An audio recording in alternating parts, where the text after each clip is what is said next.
Alright, we are starting our stream exactly on time. Welcome to the first ever official stream that I am telling people about. We're gonna work on the Juiciest Game Rejuiced. For the people who watch this after the video comes out, actually for everybody, why am I saying that? This is the Juiciest Game. I don't have a lot of videos on my YouTube channel, so you can find the original really easily. Unless you're watching this in the future. Good luck. But it's basically just a game that was meant to be as juicy and polished as possible, as just kind of a vertical slice of a roguelike, if that makes sense. So, I just spent a lot of time on making the movement feel really good, making... You're not supposed to say killing, killing's bad. Defeating enemies who spray paint everywhere, and it's super family friendly, and there's screen shake, it feels great. Yeah, everyone has a good time. So let me pull that up. This is the game. Welcome to the Juiciest Game. I have cheats enabled. Gosh darn. Okay, we're gonna hit new game. Behold, a new game. So in this game, we play as a knight. I have screen shake turned off. It's cooler with the screen shake, I swear. Yeah, wow. And then they explode, and things vibrate, and it makes you happy. I need to watch it before I say things. Anyway, look at all that. Look at all of that. I'm going to lose on the first level. That was a demonstration of what losing on the first level looks like. Let's do a legitimate run at this. Anyway, fire rate go absolutely bonkers. You guys are gonna love this one. This is the part where you don't get to hear anything ever again. Here's the boss, by the way. At this point, you could pretty much instantly kill him with your crazy fire rate. But then you would get to see the boss. This would be unbelievably dissatisfying if I were to lose right here. Yeah, I actually suck at it. He also does a laser attack. And then you win. It's really cool. It's a really great game. The other thing we have here, these are the juicers I was telling you about earlier. These are modifications to the game. Most of them don't work, but that's what developing a game is like. Things don't work, and then you make them work, because you're the one programming the game. Yeah. Multiplayer, so let's go through the ones that work, I guess. Multiplayer worked at one point, but I decided to break it because it was easier than making it work as I was coding other things. So this is I get the half check mark. Baddie swap. This one does work. So what I didn't tell you is there's also a desert area. Wow, look at that. The desert. But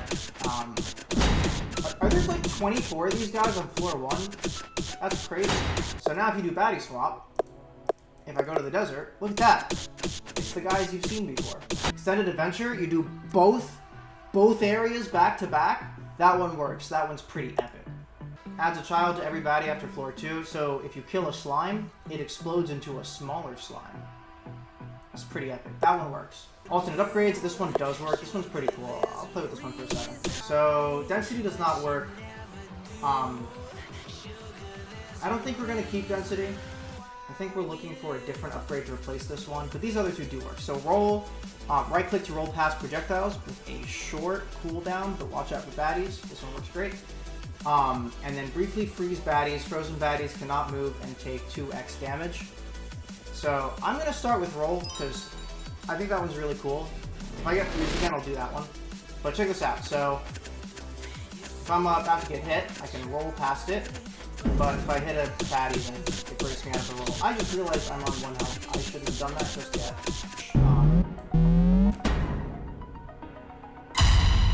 Never mind, I'm bad at the video game. Okay, I promised freeze. We'll do freeze. So you hit them, they turn ice. And then they turn blue. So when they're frozen... Oh my gosh, I can't believe I didn't get it. When they're frozen, they don't move at all. When they're blue, they move at half speed and shoot at half speed. And as long as they're frozen or blue, they will take the damage increase.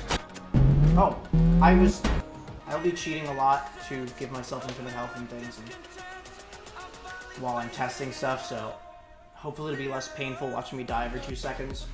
I'm kind of just wanting to get all of the programming done, and then I can mess with numbers later, like change spawn rate. Maybe the spawn rate's too high, there's too many little guys shooting at you. Maybe you need more health bars? I don't know. I think if I spend time messing with that between every single thing I program, I'm just never going to get the game done. And then you add things and you realize, oh, well, this isn't balanced anymore. Okay, weather events. This is actually what we're going to be working on today, if I can finish yapping before 3 hours are up. Poison damage. This one might be pretty interesting. So basically when you hit a baddie, they're poisoned, and they won't take any more damage other than being poisoned. So you can't get upgrades that max buff you out and just kill everything instantly. You kind of have to hit all the baddies once and then play pacifist until they pop on their own. It'll be really interesting on bosses too, because it turns the bosses into a survival thing rather than sitting there and killing them as fast as possible. This one, I think this one will change how you have to play the game, which I love. I love things that keep the game, I love things that keep the soul of the game, but change how you have to play. It really makes it so you can keep going. Just keep playing the game and not get bored of it. That's what we're going for. I'm trying to make an addiction here. Infestation. Okay, I will show you guys this one. This is the one that I was talking about before, where every single baddie, any core file that can spawn a baddie will spawn one. It is strongly recommended to turn off screen shake in the options menu. That would have helped a lot, actually. Infection. Infection's also pretty cool. All baddies will turn into invincible zombies. Look at that. I cannot hit him, and he just walks toward me forever. Now, you're probably thinking to yourself, and I had the same thought. I can also turn myself way up. Let's do that. So here's me, and here's me maxed out, and here's me with the gain on my microphone turned up a lot, all the way, till it's freaking clipping. All these assets are up for change too. I made 90% of what you see on this screen myself, and anything else that I didn't make is from that free art pack, so it would be very epic if I could have my own art that isn't from the art pack, but I don't know. So yeah, reverse difficulty order for me to program so that the things that are most destructive to the code that I already have get done first. Because if I did like all of the easy juicers and then another juicer made it so I had to make big sweeping changes, I would have to make those change to every other juicer because I didn't have my structure set up yet. Okay, so as promised, the weather events that I have on the docket, we've got Sandstorm, blows you around, literally just blowing you around, less movement control. Lightning Storm that blacks out the screen occasionally. Hail that drops ice on you that you have to dodge. Maybe it can hurt enemies too. I think like the shooting star from Terraria is really cool. I love seeing clips of the shooting star killing the Eye of Cthulhu. That is the funniest thing in the world to me. I love when games have little non-consequential things that affect baddies the same way that they affect you. Like, so what if the hail occasionally kills a baddie? It's still hard to dodge. It's still something you have to deal with more than they do. Anyway, sorry, that was a quick tangent. Hail's the one I just did. Slime Rain. I like having a visual of rain, but what's really going to happen is the level's going to spawn with green puddles, and if you walk through them, it'll slow you down. Heat Wave makes your launcher overheat once in a while if you don't take breaks from firing. Snowstorm, kind of like the Slime Rain in that there are quote-unquote pools of ice that you have really, really low friction on, so they mess up your acceleration and deceleration. And you just start the level with that, but I'm still going to have a snowing effect, because who doesn't love a snowing effect? And then my buddy came up with Tornado, which moves slowly around the stage and has like a gravity effect on you, which is similar to another baddie that we didn't get to see that's in the desert. But I thought that was a really cool idea, and I'm actually going to start with that one. Main reason I'm starting with that one is I got kind of inspired on how I want it to visibly look, like how I can make the tornado itself look. Yeah. Coolbario's pogging in the chat because that's the one that he came up with. I'm thinking I might actually switch to... Okay, so this is all coded in C# using my game engine that I will one day feel good about and release to the world. But for now, you get to just watch me use it. And there's also... This isn't even the most up-to-date version of the engine. I actually have a better version of the engine that I'm just not using right now for this because it's inconsequential for me at the moment. But what we're going to do is pull up Game Maker. Ignore Nekopara Catboy's Paradise. Nobody has to know about that. Yeah, Game Maker has an ellipse tool, and I actually want to make the tornado like completely programmatically at first. So in Game Maker, you first must make an object. We'll call this object tornado. Wow, that's really cool. Let's set up some initial values. So this is the create event. When I spawn in my tornado, this code will run. So let's keep in mind our knight is 16 pixels tall. And actually, here's what I'm going to do. I'm going to make a little mock-up. It's a great idea. I was about to say some nonsense, but I think a mock-up is the way to go. That's fine. So let's get a good action shot here. Okay, the steam overlay will go away. Good action shot. We've got the player. We've got some baddies. So let's make a new sprite here just to play with stuff. Okay, so let's do a little mock-up. How big do you want this thing to be, right? So let's imagine we've got ourselves a yellow tornado. And so, like, what do you do when you're a kid when you draw tornadoes, right? You just make like a little spirally thing. So let's do that. So I got a spirally thing coming up. Like, what makes sense as the size for this thing? That looks pretty good. That's not the worst. It's genuinely not the worst. So this is our mock-up, right? And if I take my selection tool, I can see at the bottom of my screen that this is 89 pixels tall, but that's silly. We'll just make it 90 pixels. It's close enough. Okay, height is 90. Min width equals what? And I feel like it's even a little wider than it needs to be at the bottom, but that's why we have a variable for it. This is 20 pixels. Let's make it like 15. And then I ended up making it 106, 105 pixels. That's fine. 15. So minimum width is 15. I forgot my semicolons. Max width is 105.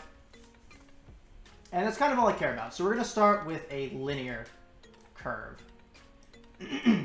Oh, and one more thing. We're going to say num of bodies. And this is going to be how many ellipses I add to my tornado. So number of bodies is going to be, we can pick a random number here. I'll call it 10. So this equation I'm about to make will change. But for now, we can do this. So for I is equal to 0, I is less than number of bodies, num of bodies. And I is plus plus.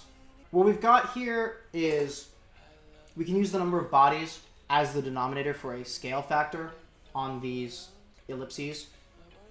So what we're going to do is we're going to start with draw ellipse. Yep, perfect.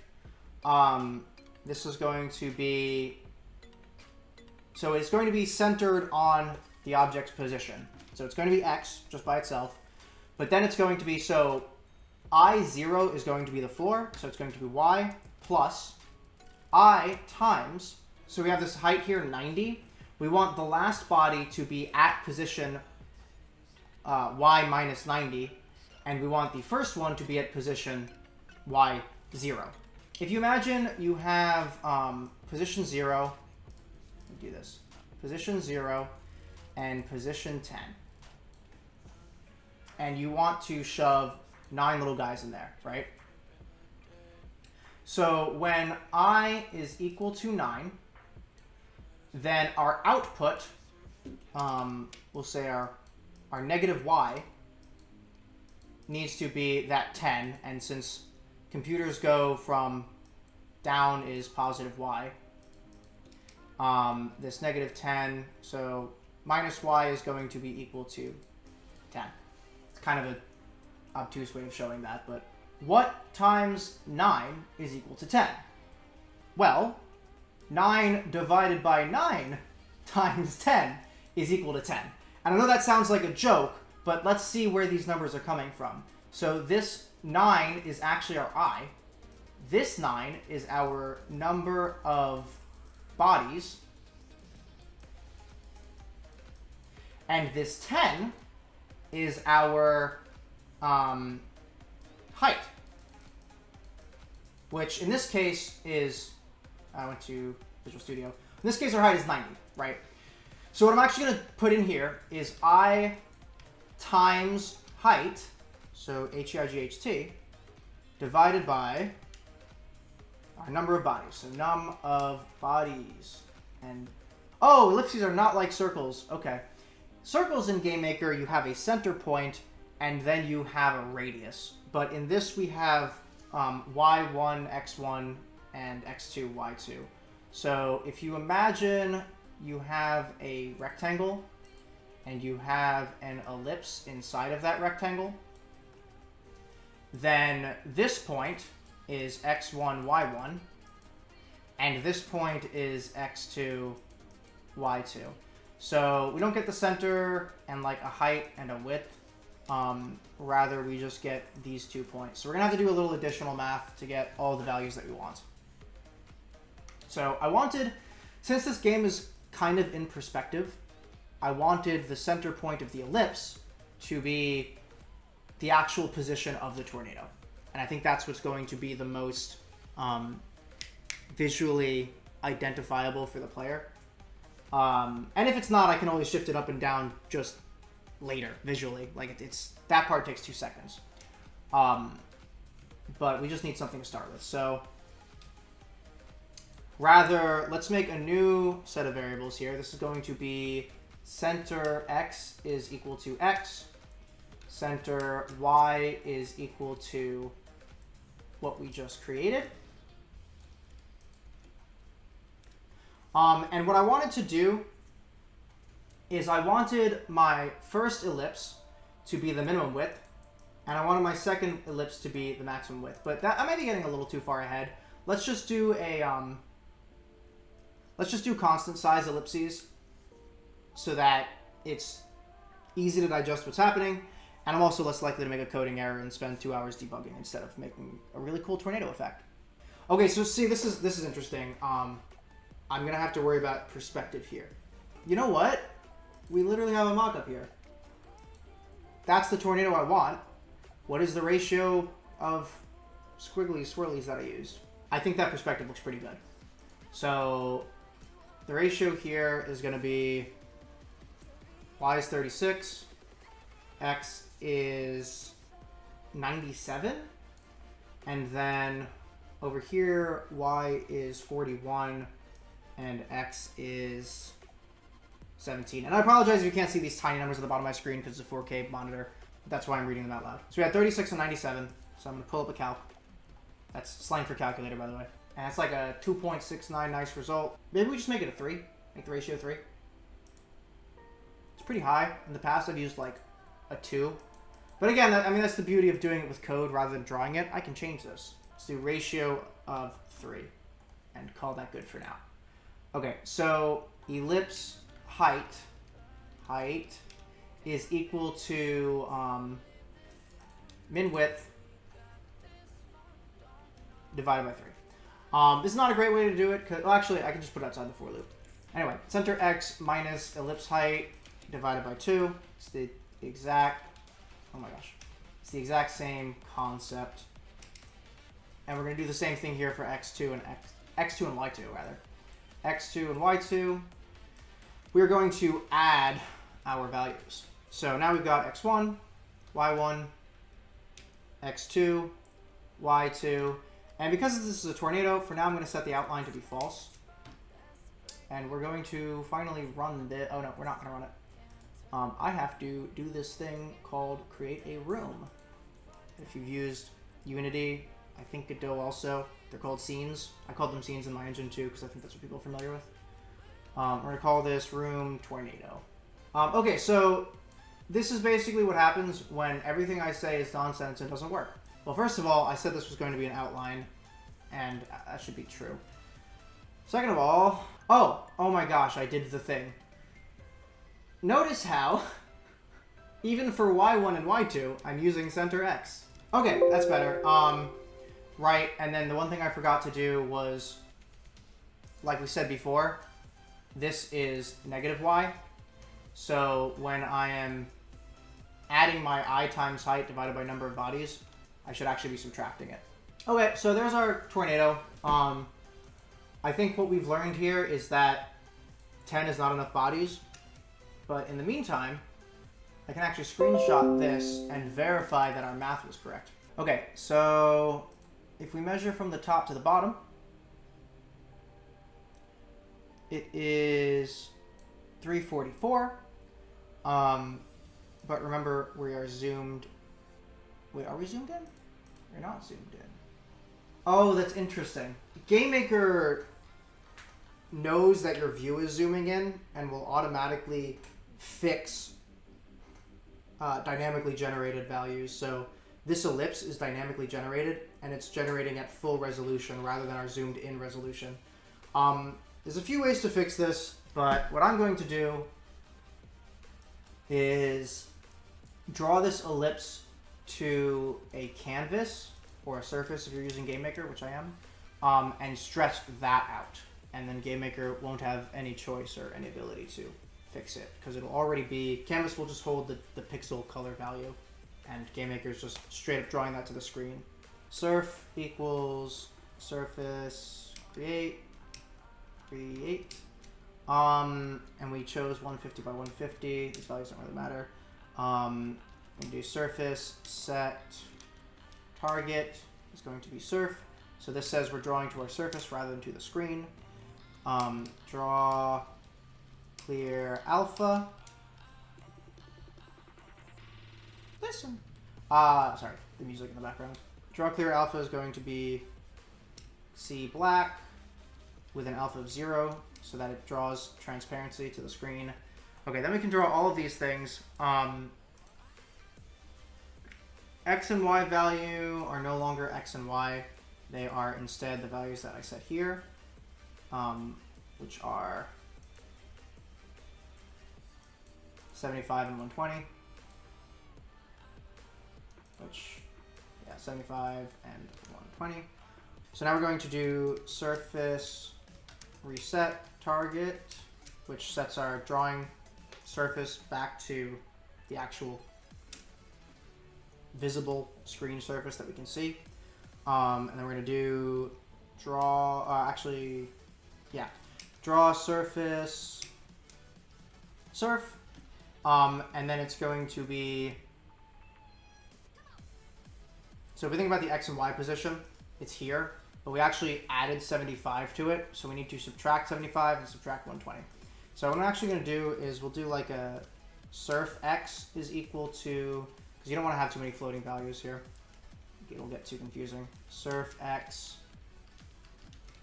is 75, and we'll do a surf Y is equal to 120.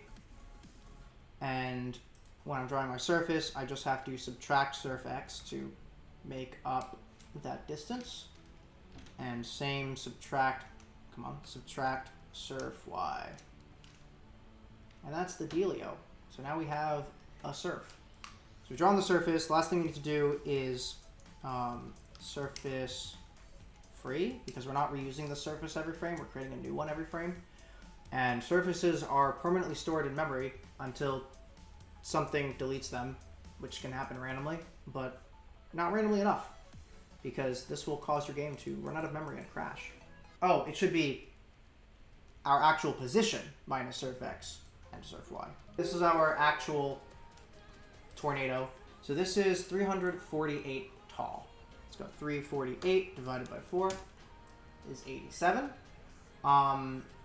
Ooh, right.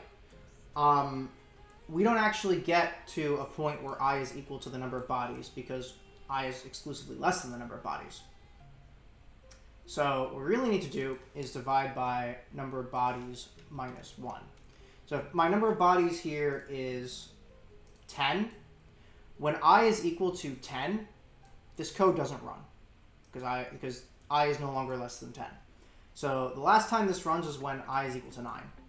Number of bodies is minus 1 is 9, so 9 divided by 9 is 1, and we'll actually get the full height. That made sense. Everyone understood that. No one's confused. Thank you. This is now 384 tall. So let's run that. 384 divided by 4 is 96. I said 95, but remember what happens when we divide an odd number into 2. Now what we're going to do is linearly increase the size of increase the width of our ellipse until it is equal to max width. And what's really cool is we get to do the exact same thing right here. This is it.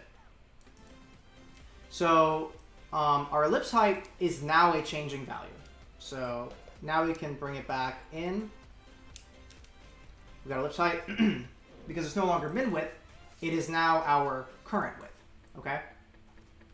And we can say, that's a lot of capital letters. Current width is equal to, so we got I times, let's go with max width, divided by num of bodies minus 1. Okay? It's the exact same thing we just did here, except we insert max width instead. This does the same thing. So what we're going to do is add the minimum width right here. So boom, when I is equal to 0 and all of this goes away, it'll just be the minimum width. Problem is, again, now we have a different problem. When I is 9, we have max width plus min width, which is not max width, it's bigger. But if we change this value to max width minus min width, now we have a value close to max width that's missing min width when I is equal to 9. And we just add min width back into it, and boom, we're there. So this will linearly increase the width.